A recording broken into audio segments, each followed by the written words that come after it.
reasons. Firstly, because at the beginning of the 21st century in India, we can clearly see all the socio-technical dead ends of industrialization of agriculture and food, which began in the 60s with the Green Revolution.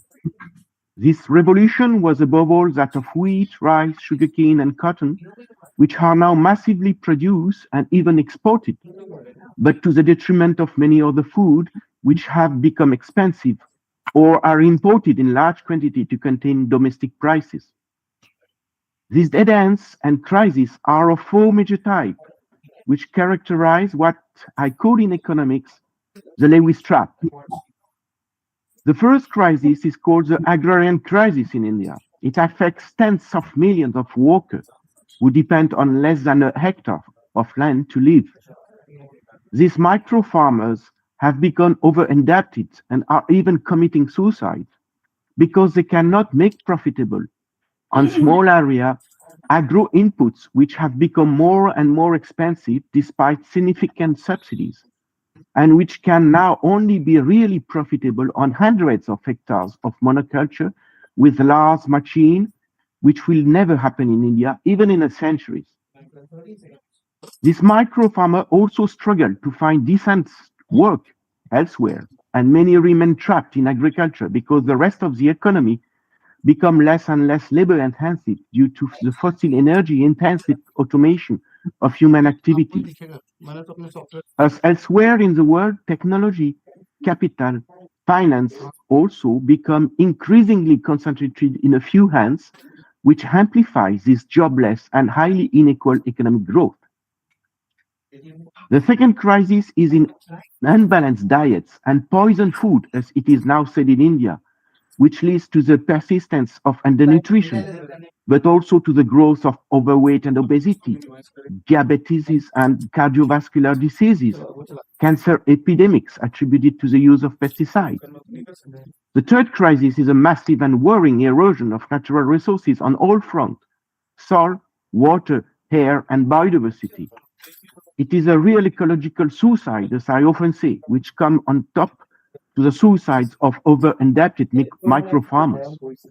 And the fourth crisis is an increasing exposure to climate change, which is compounded by massive and increasing greenhouse gases emission from monocultures, livestock, and agro-industrial inputs, the manufacture and use of which also consume lots of energy, fossil energy.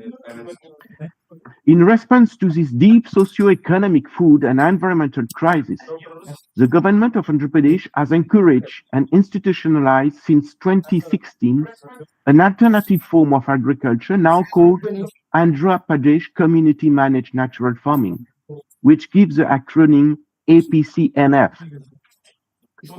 This advanced form of agroecology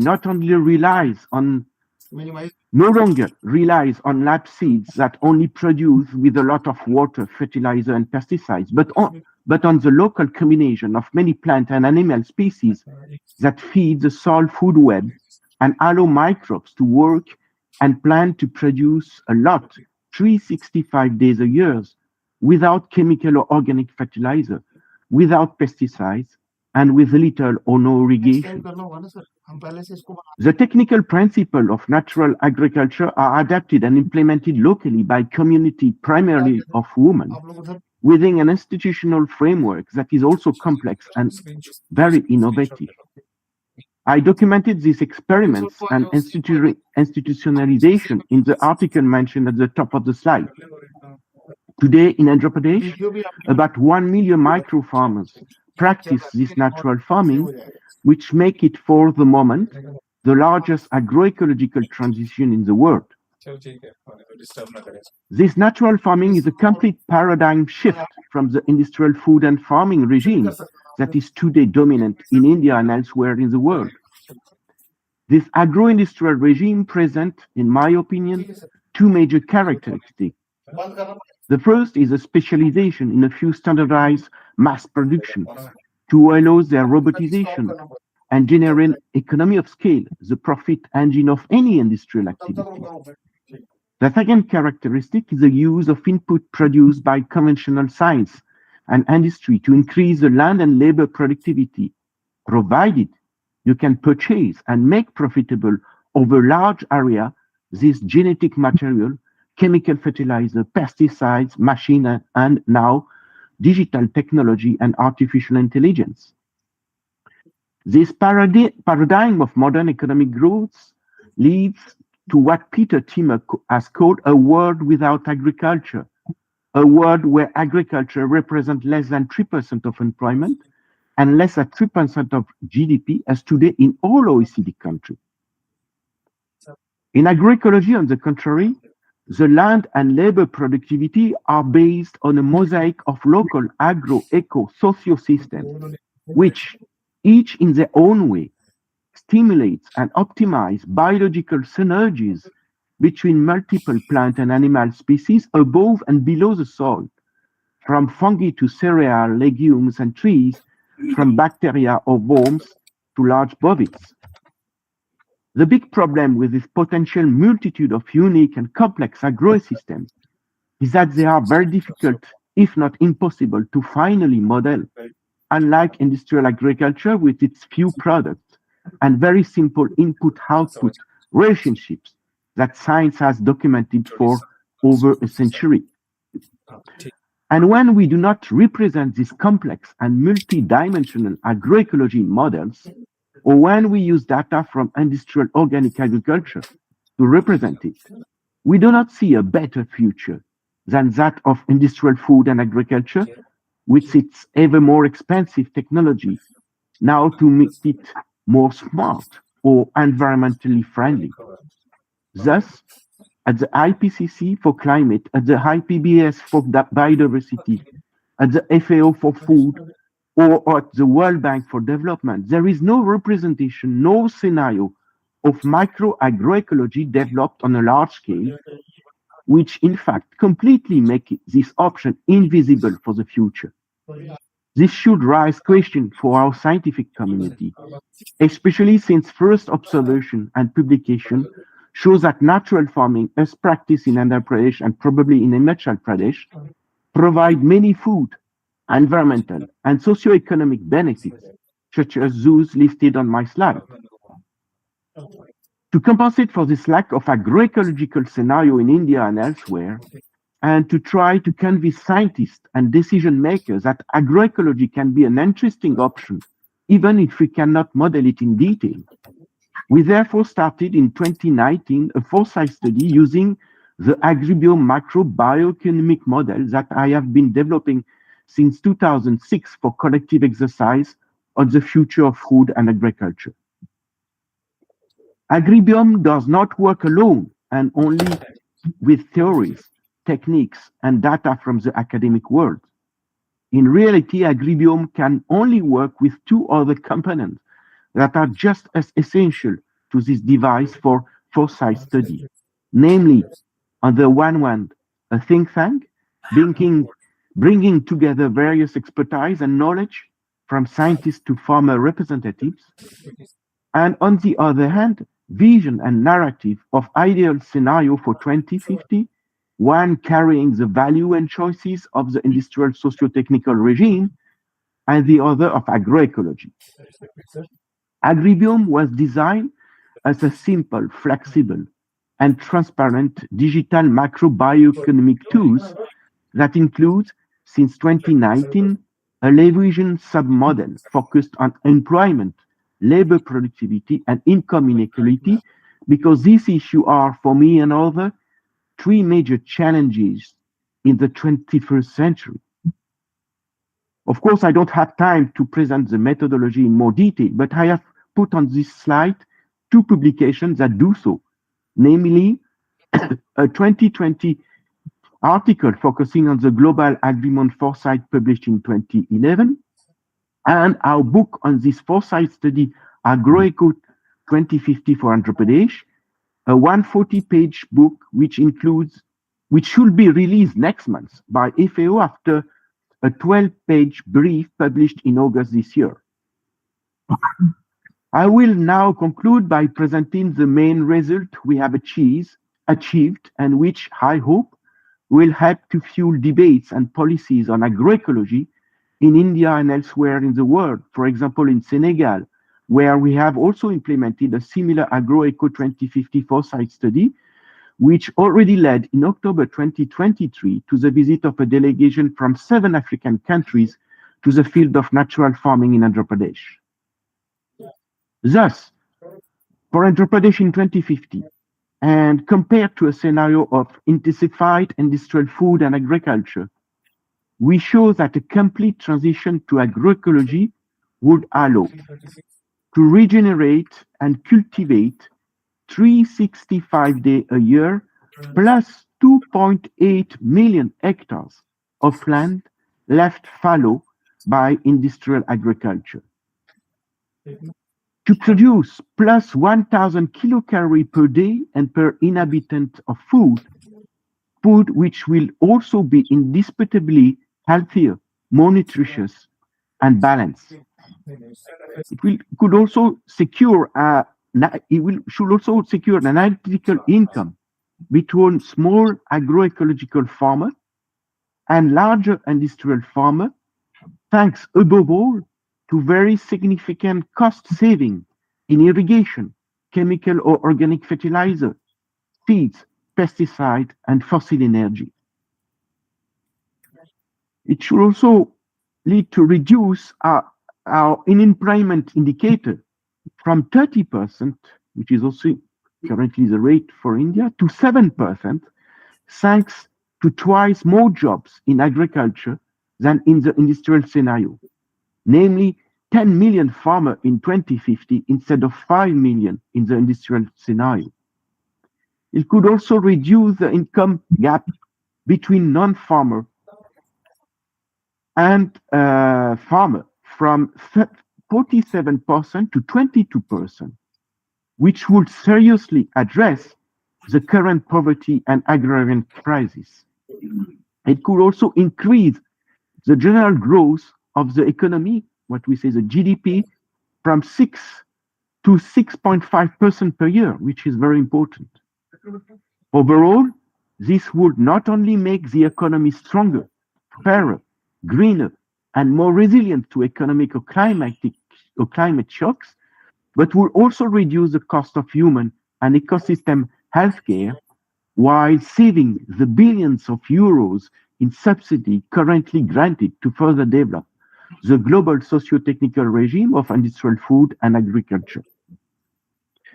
To conclude, this foresight exercise has, it seems to me, made it possible to show that agroecology employing millions of macro farmers is an alternative at least as credible, interesting, and efficient as the concentration of food and agricultural affairs in the hand of a few agents as today in OECD countries, whether they are farmers, industrialists, exporters, bankers, or even scientists.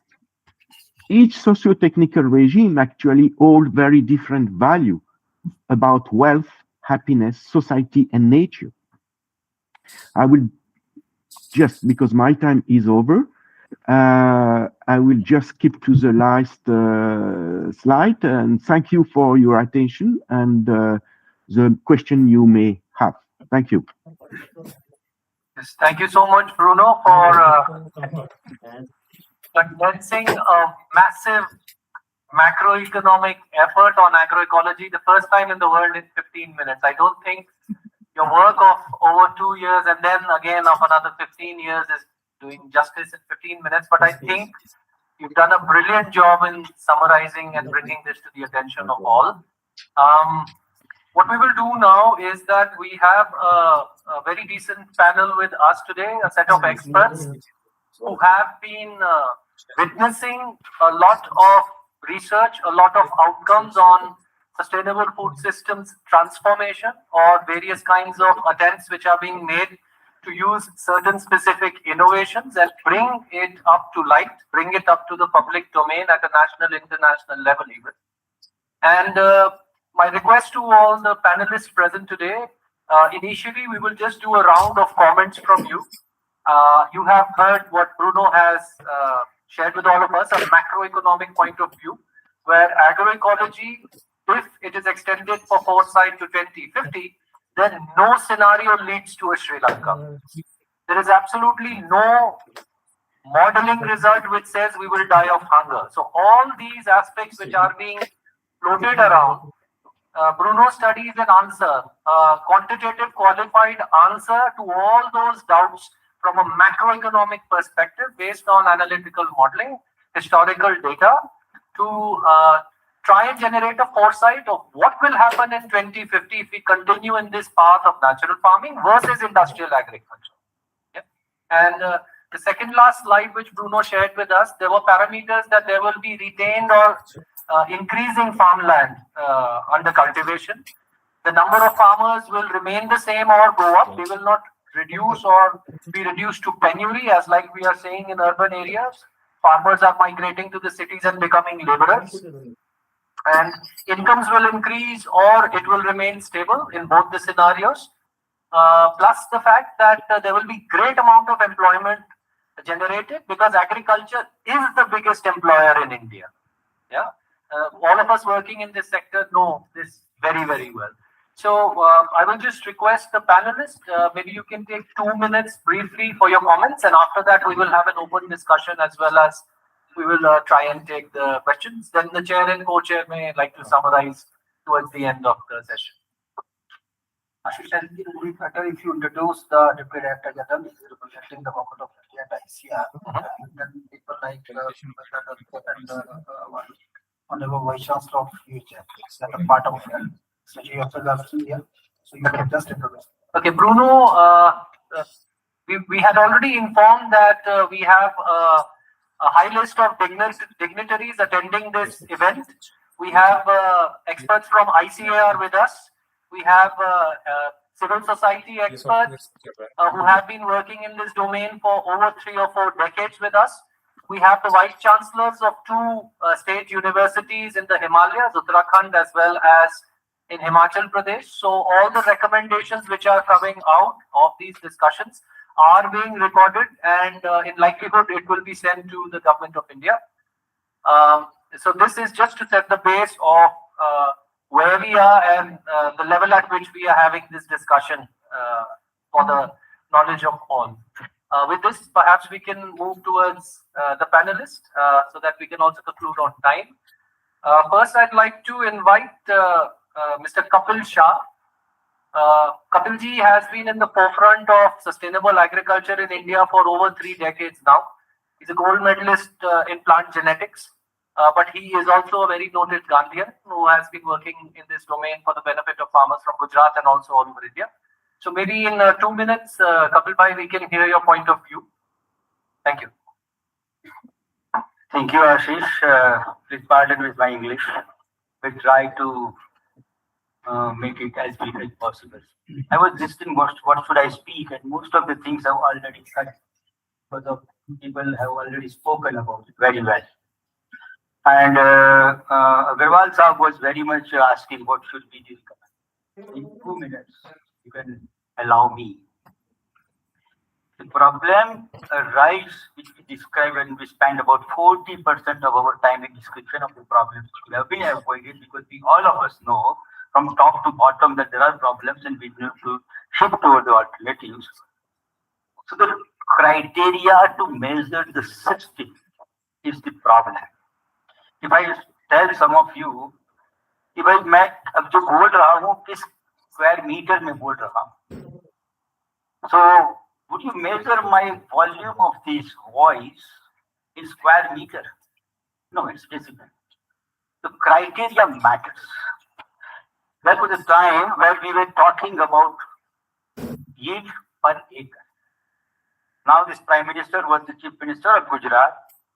More crop per drop. Can we have such criteria which I can envision, which could be a part of all innovations and research coming out of the universities, mainstream, alternative, natural farming, this, that, whatever. It could be a part of the curriculum also. Can we measure the yield for the unit of land invested, unit of water invested, unit of energy invested? Agriculture is an energy harvesting enterprise. In most of this chemical oriented, add from the production of urea, caprolactam, transport, everything. So unit of energy invested emissions, it matters now. CO2, methane, carbon sequestration, resilience, adaptation. We need to be innovative in measuring, in developing, devising different units, different yardsticks to measure the system. So that still most of us will measure organic versus chemical versus natural in yield. So it's like measuring my voice in square meter. It's a problem. It's really a problem. And as soon as you start measuring with a different criteria, you will come up, no, natural, organic, or whatever you name, it will really lead. Because solving the problem with new criteria should be this. Likewise, pesticide residue, health impact.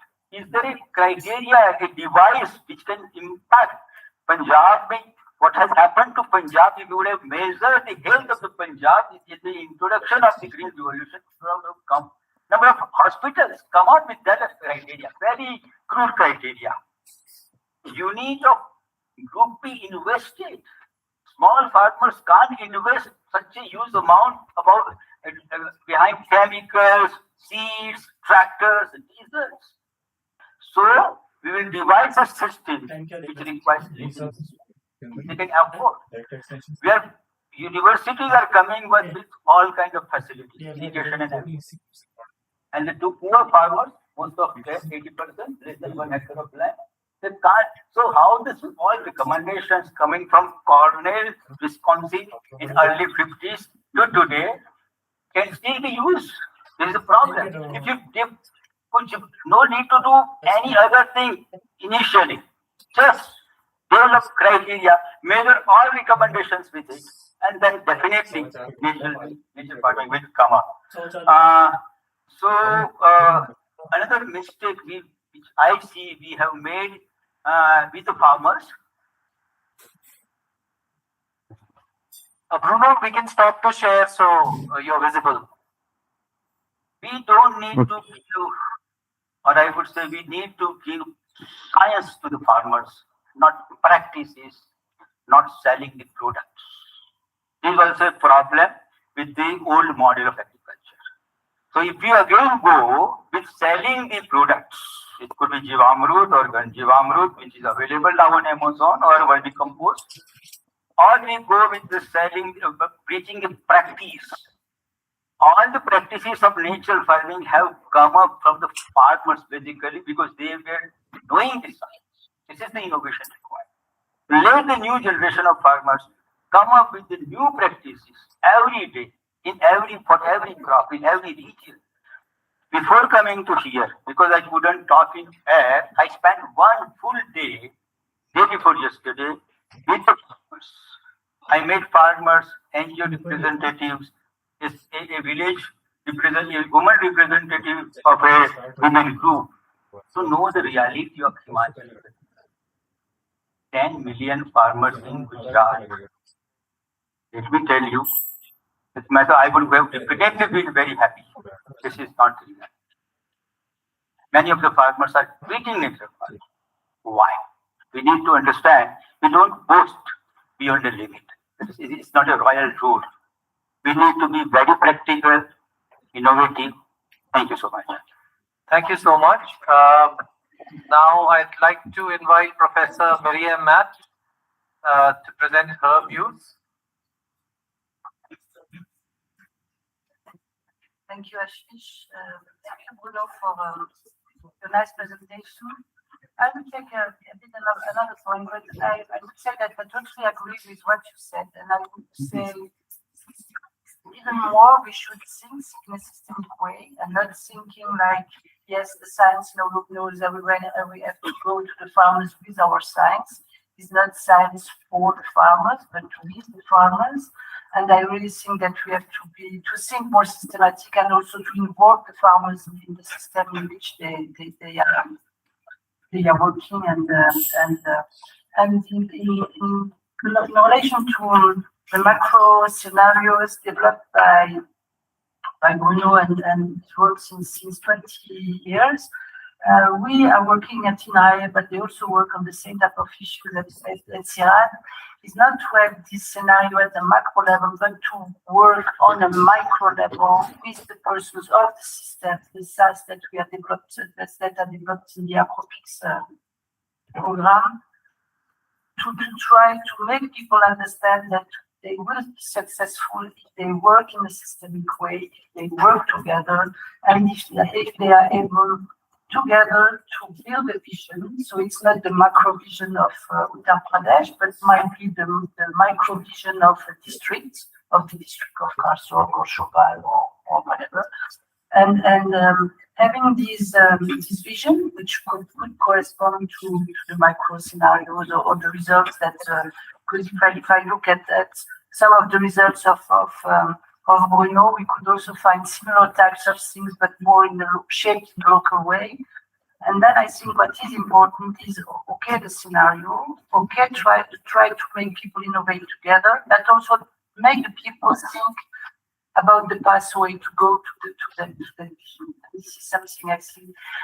I know maybe it's something which is tedious. Maybe it's some methods which are a bit heavy to implement. But I would say it's as any other type of management method, or it takes time. But I'm pretty sure that, or I'm convinced at least that having a vision, having a strategy, and being able to think together about which type of innovation we should do, and how we should diffuse, and how we should implement in a collective way this innovation is something that might help. I'm not sure this is the complete solution, but it might help to solve some problems. Thank you. Thank you very much, Mireille, for summarizing it as shortly in time as possible. I would also like to invite Alize. You're with us today. You've been observing silently what's going on for the last day and a half. Please share your views. So good afternoon, everyone. So I will take the example of Mauritius, for example. So we mainly have monoculture on sugarcane, or even fruit, vegetable, with a lot of pesticides as well, or chemical action. Even if it's changing slowly. The problem we have also is people is less and less interesting with farming. So they prefer to go to work in like the city, like building. So a lot of plantation now are starting to bring people from outside to work at farming Mauritius. So what's the point? That's interesting to have. How to say, to have a vision, to make people aware of the importance to work in the field, agriculture, and because I think they have like a connection with what we eat also. And so yeah, I think this one is the main point in Mauritius type of program. But we do have some nice ONG who start working to educate, to change the people habits about the chemical and fun. And so, yeah. Okay, thank you very much. We have about 15 minutes now before we end the session. Yeah. We will take final comments. Yeah. So, in the next 5 minutes, I would just request all the panelists, you have been observing research, you have been observing innovations for certain aspects of food systems transformation in Himachal Pradesh, as well as you have been interacting with a lot of participants from other parts of the country, as well as other countries as well. In a short span of 5 minutes, and then we will open the floor for discussion before we end with final comments. Could you name one innovation which impacted you the most amongst all that you saw in the day and a half, as well as to the Indra team you have visited for the last 20 days, various places in Himachal Pradesh, you've seen the work going on here with the government. So just one innovation that came across your mind which is very impactful. we can take it round the discussion, or any one of you can think and whatever comes to your mind that, hey, this is this one thing that I saw which really impacted me the most. Question is from the Panelist. okay, panelists. Yes. And then we will open up the discussion. You have said that you have listed many places of the Himachal Pradesh that this pertains to these four sites. So one of them is One of them from Indra is part of the panel. So, Yeah, I did not know anything about natural farming. Yes, I said the presentation of social media when he went to France, but I really learned a lot about what is natural farming. I was really impressed, and maybe I was impressed also by the fact that you are also you're continuously improving the systems in terms of practices, but also in technological terms. And I was quite impressed at what we saw in Kalasan. This irrigation and complex way of mitigating like organic fertilizers with natural farm ones and try to have an optimization of the irrigation and automation, which I think one of the impact would be to reduce labor, this intensive labor. Yeah, but I was quite impressed by all the innovations that were made. Yes. thank you so much. Any other? Yes, Kapil bhai? So, for me, innovation should not be restricted to science and technology. Of course, marketing approaches, extension education, structure and institution. Without that food system, the session is not about innovation for higher productivity. It is innovation for the sustainable food system. Without this, it will not work. I think still we are nature farmers, scientists, still focusing on scientific innovations for the other part of the innovations. I have not seen that in Himachal Pradesh right now, but I have seen across the India, in Andhra Pradesh, farmers field schools run by the successful farmers, 100% converted, having no other income than agriculture.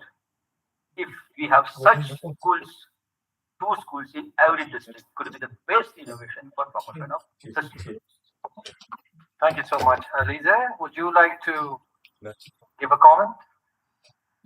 I haven't had the occasion to visit the India plantation or farmers, but yeah, I'm looking forward to learn more about natural farming because in Mauritius it's not really well known. It's mostly organic at the moment. So yeah. Okay, thank you so much. So, in the next 5 minutes, since we only have 10 minutes now, we would like to open the floor for any questions that you may have for Bruno or the panelists. Please focus on innovations that you may have seen for a food sustenance purpose, as well as the whole transformation agenda, which is clearly now in play in the state of Himachal Pradesh, as well as we have seen that it is also in play in other states of India. So if you have any questions for Bruno or the panelists, the next 5 minutes we will open the floor for discussions.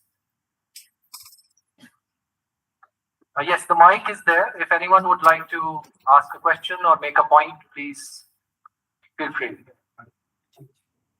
Okay, there's one here, right here.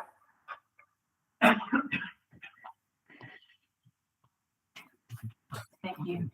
I have a question for Bruno.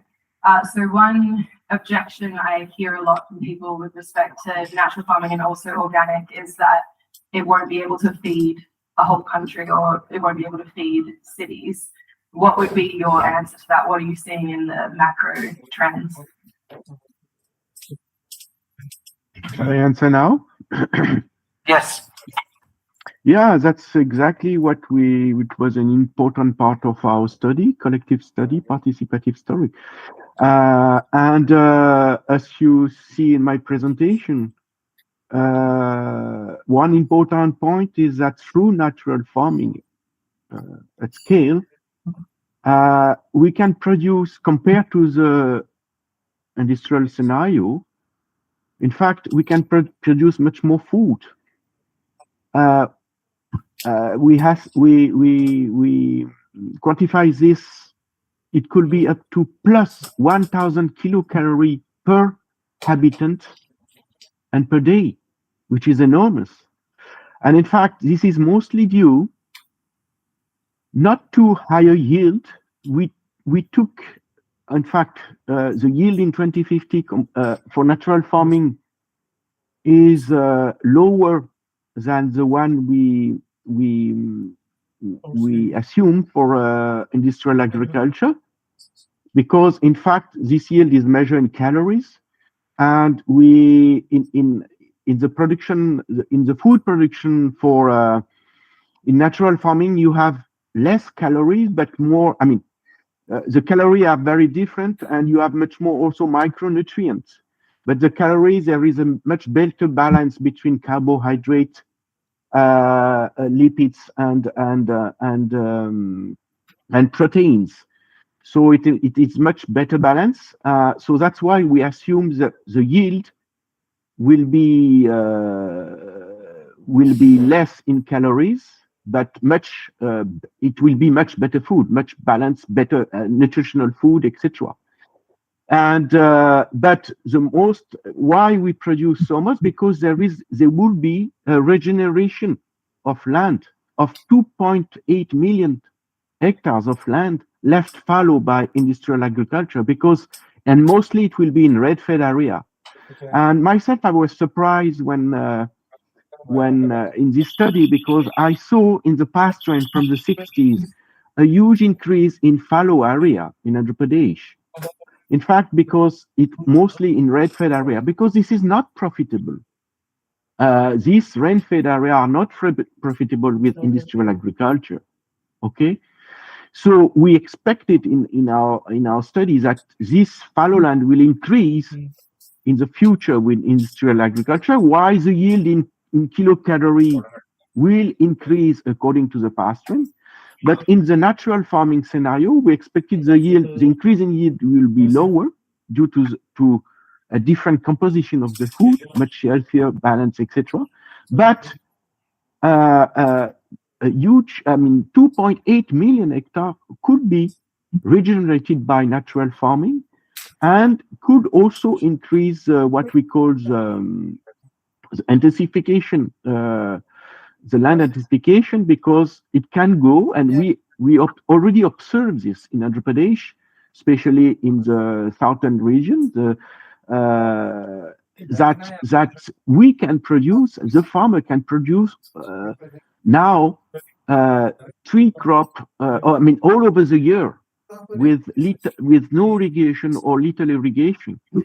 This is quite amazing. This is, and the water is no more coming as in industrial farming, either from canals or for groundwater, but mostly from the air, like Vijay Kumar said, and other scientists, they harvest water in the air. And it's quite amazing, because this is very important volume. And also through diversification of crop, high diversification of crop, not only you feed the full soil web, and which provides the nutrient for the plants. That's why we don't need really either chemical or organic fertilizer, but also you produce water and a microclimate, which change also the weather event. This is quite, for me, I discover really, I think in agronomy, I'm basically the beginning, before being an economist, an agronomist, and I learned conventional agronomy, and here we have to think very differently. I think we are in the prehistorical age of knowledge in agroeconomy, because in economics also, I think, because this is quite amazing how through diversification and the synergy amongst many plant and animal species above and below the ground. This is my definition of agroecology, and natural farming in Andhra Pradesh is based on this very high diversification of crop, because it boosts the synergies, once again, amongst many plant and animal species above and below the ground. And this is quite amazing for for thinking the nutrition of the plant, for thinking the water for the plant. And of course, it's sink carbon in the soil, so it can be also tools for very efficient tools, much better than geoengineering, like we see in the IPCC scenario, for example. It must be a very efficient tools to store carbon in the soil and fight against climate change. You heard about, for example, the French initiative with Ratan Lal, also part of it, 4 per thousand initiative. And you can see that it can be very efficient to fight against climate change. In my presentation, I didn't discuss what also we discussed in this Foresight study about payment for environmental services. And here, into bracket, I just showed before waiting for you the publication of Cetara paper. Just today I saw it. Congratulations, because this is also an important innovation, not only for certifying for the consumer, but also maybe for the payment of environmental services. And here in this study, and myself, I think, first of all, we need to also put farmer not only in the primary sector for producing better food, more food, and healthier food, but also in the service sector, because our society, local society, global society, they need services, environmental services that are not paid today to the micro farmer, but which could be paid in the future, like saving of water and filtering of water, like carbon thinking in the soil for fighting against climate change, like also having society much more resilience to climate change, but also economic change shocks. For example, you have seen since the war in Ukraine, we have seen in Europe, suddenly there was a price hike in food because the increase of the cost of the fertilizer for the farmer. How agriculture in Europe, but also in India, is very fossil energy intensive, and this is very risky for the future. So here we have the micro farmer can provide these services, and why not paying them? Besides paying them, of course, for the good food they could produce under agroecology and natural farming. Okay. Thank you so much for the great answer, Bruno. We are actually off time, but if anyone has one more burning question for the panelists or for Bruno, we will take that. Otherwise, we will move towards closing the session and hearing from the chair, co-chair, and the special guest. So does anyone have any other question? Okay. All right. Thank you very much for that. And thank you, Bruno, for mentioning about Cetara. It is, yes, indeed, a proud day for us that the first research paper has been published on Cetara as well. All the people present, and that too is in the intervention journal. yes.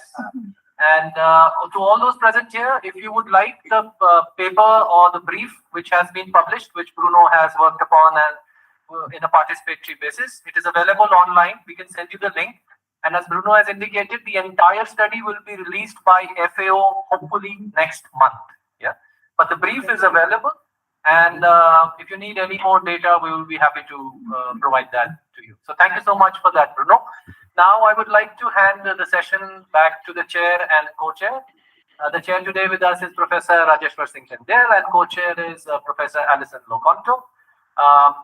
To kindly conclude the session with comments from our special guest, Mr. Agarwal. He is the DDG from ICAR, to conclude this session. Thank you so much.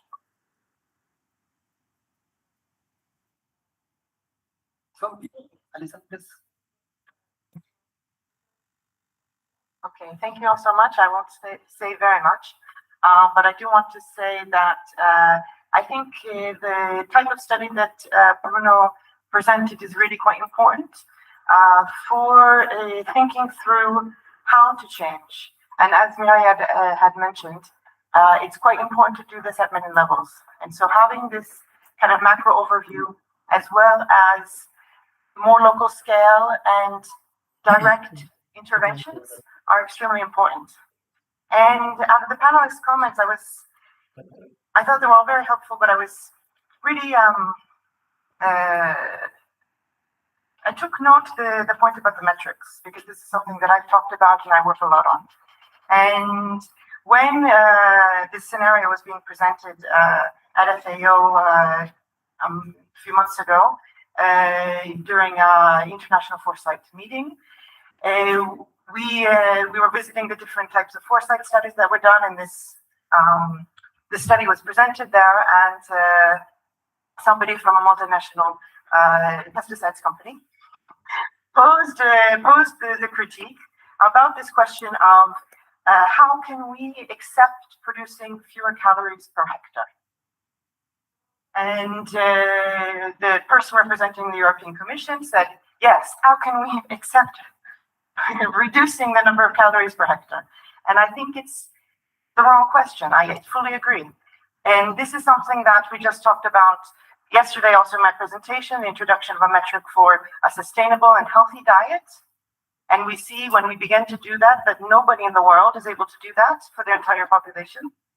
And that really presents an issue of a major crisis that we're in. And if we continue to measure the same things with the same tools we've always measured, we're going to continue on the same path. We have to measure things differently. We have to look at the way in which we are gaining different services, and I agree with Bruno about this, but also values out of different types of farming. And in the studies that I've conducted with these initiatives that have actually made changes at the systems level, there were three elements that were fundamental to why they changed, because I think this is another question that is still being requested, and I think this is why the social sciences are actually important. We can't just focus on the technologies. We need to be thinking through the fact that, yes, a technology might come out from a laboratory somewhere. We try to diffuse it to farmers. The farmers don't really care. They have other things going on in their lives. And farmers are going to change their practices when they're autonomous, they're able to take their own decisions, when their knowledge counts, their knowledge is able to be used in the metrics that are being used to determine how performant they are, and when they have dignity. So one of the key points that everybody keeps talking about is the prices. And in the initiatives we've studied, costs are going down, but there are also ways to increase the income of farmers that is not just related to having higher market prices, but more equitable sharing, and also giving dignity to farmers and valuing the work that they do. And this is a movement that's happening and should be increased and included in our metrics. So the idea also that natural farming is more labor intensive, and the fact that in natural farming to date, there is no difference between an agricultural labor who works on a natural farm versus an agricultural labor that works on a conventional farm. That is also something that needs to be addressed. So thank you very much.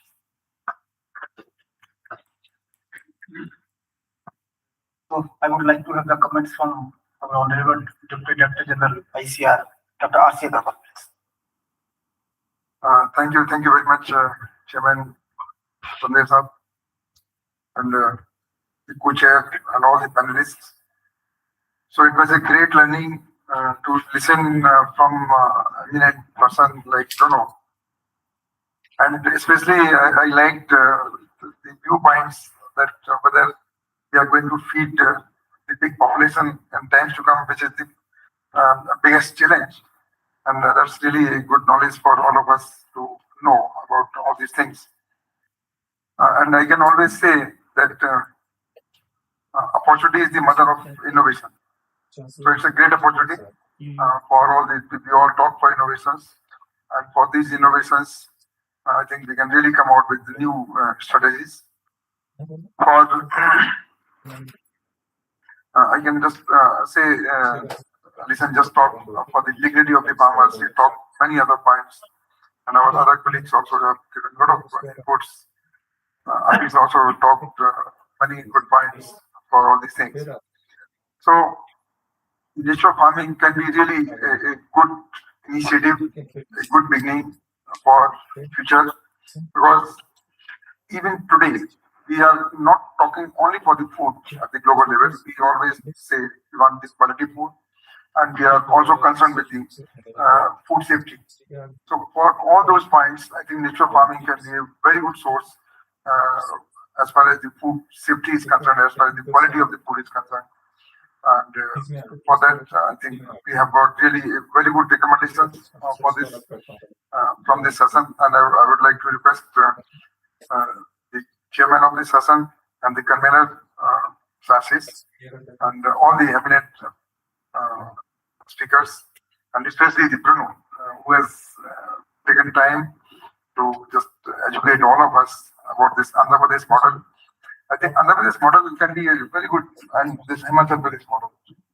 So let us try to take it further to other states, and let us do some more studies. And I request this Satara study can be shared with the council, so that we can just send it to Ministry of Agriculture and can share among all these Rajis. So we can share it with the others, because regularly there are some review meetings at the Prime Minister office. So there also we can just share this. Thank you all.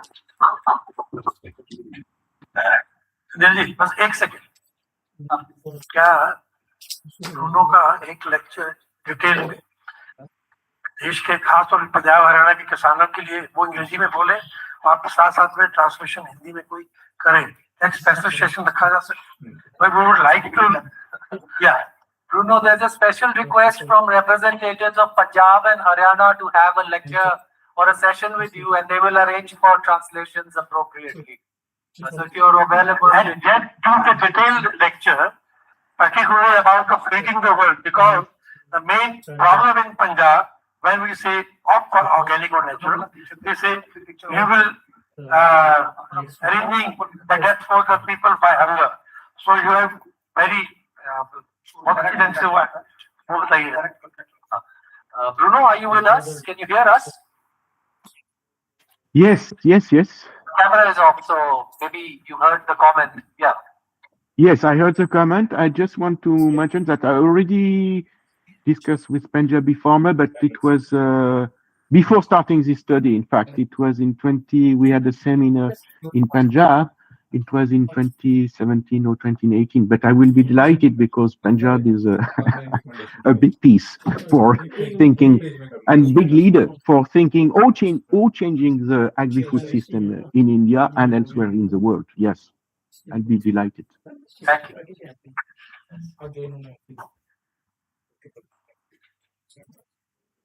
Thank you very much. Yes, good afternoon, Bruno. Can you hear me, Mr. Bruno? Yes, I can hear you. I just mute myself. But yeah. Okay. So thank you very much. After meeting, I think we are meeting after 4 or 5 months. Still remembering your hospitality, sumptuous food at your Sirat Center, and then having good discussion, taking forward the way to have this international conference.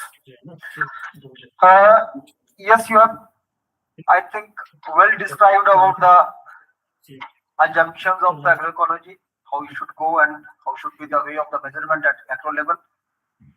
And simultaneously, I appreciate the Marai's comments, and even Ashish also spoke about the micro level planning, because the country like India, it needs the micro level planning for the reason that we have the different agroclimatic conditions, we have the different farm sizes, we have the variety of the cropping system also. You talked about your tool, which is simple, flexible, and applicable, and you have applied it to the Andhra Pradesh model. And thankfully, it was really interesting to each one of us that the 18 years work has been summarized in 15 minutes. So this is also a learning to us, because we always try to expand our work beyond the time. You have been applying the dynamics of this agroecology in your tools and provided this foresighted study to the Andhra Pradesh.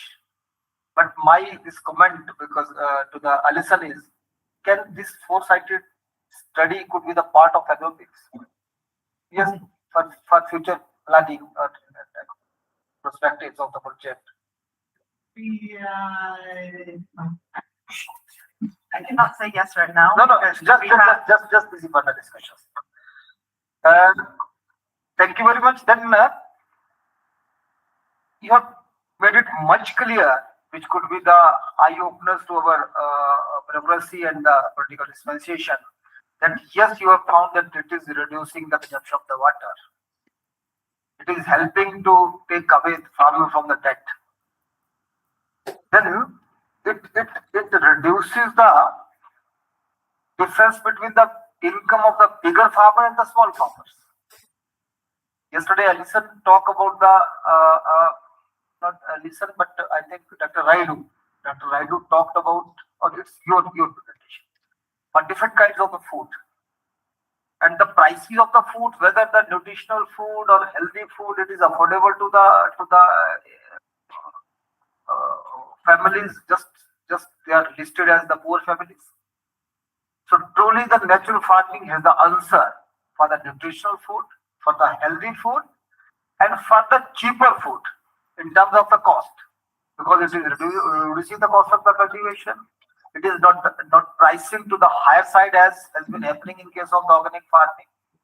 So in that way, in India, we are portraying this natural farming produce as the food of the future, as the food of the commoner, not food of the metro cities. So thank you very much for presenting your results.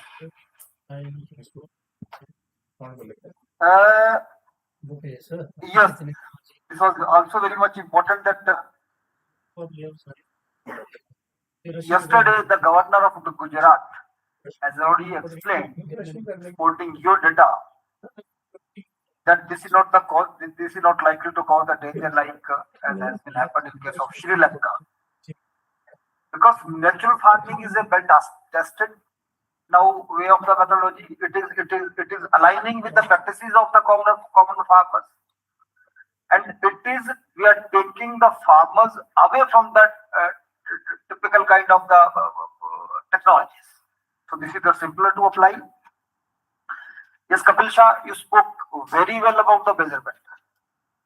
What is the unit of the measurement and the purpose of the measurement? So unless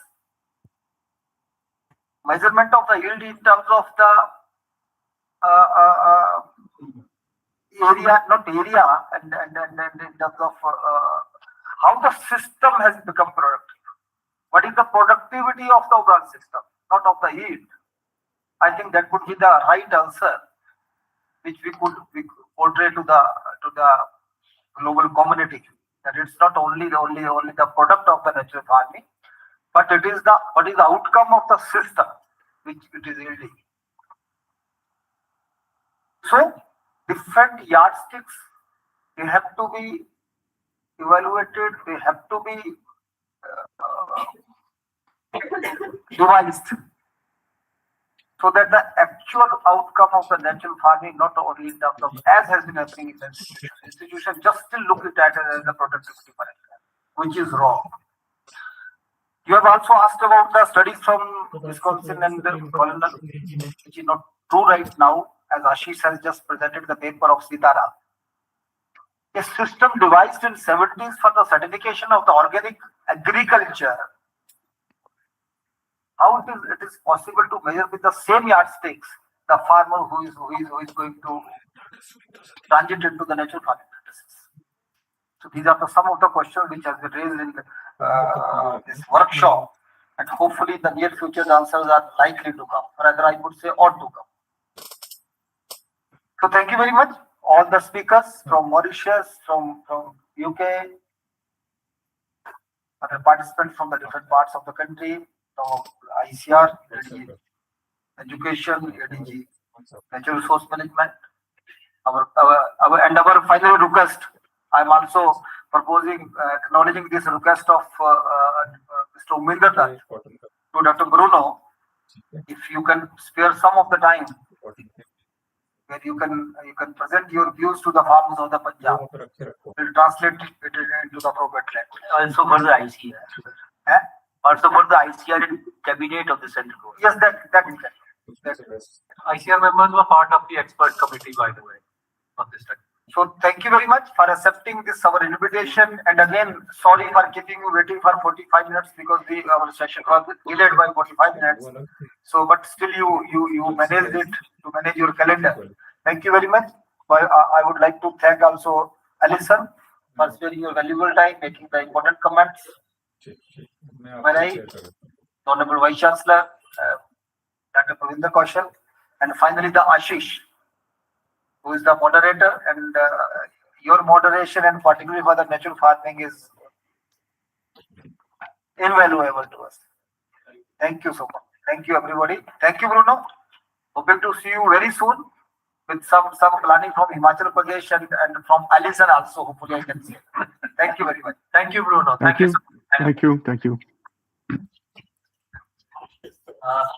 Yes, please. Thank you very much, sir. We had a wonderful session. Thank you, Dr. Bruna, for that. May I now request the Director of Extension Education of the University, Dr. Inder Dev, to please present a bouquet and memento to the Chairman, the learned Vice Chancellor of the University, Professor Rajesh Singh Chanderi. I think it should go to the Bruno. So you can have it on his behalf. Well, perhaps Alison can help us by taking it to process along with all the nice things.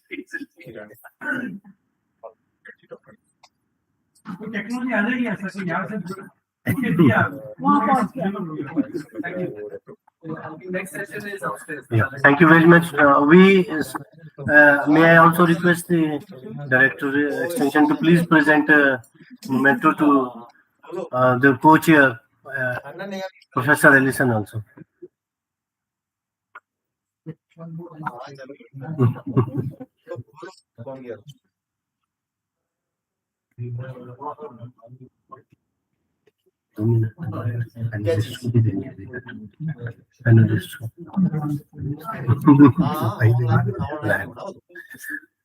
Sir, I'll also request you to present memento to the panelists also.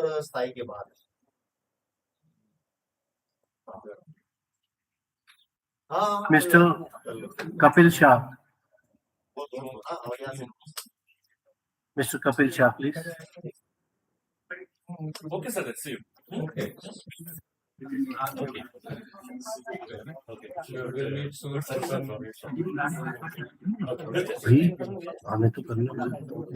Professor Marcelli, please. Professor Marcelli,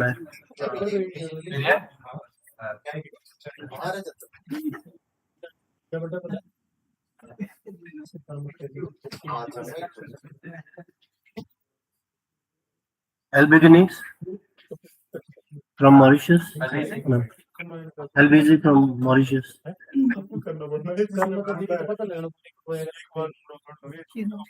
She's not here. She's here only. She's here.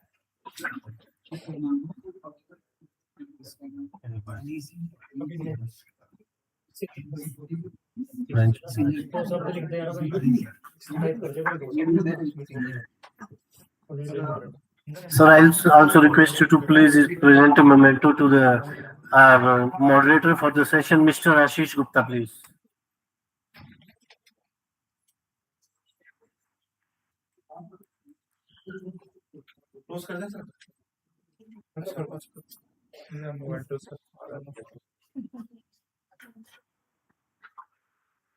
Thank you, sir. Thank you.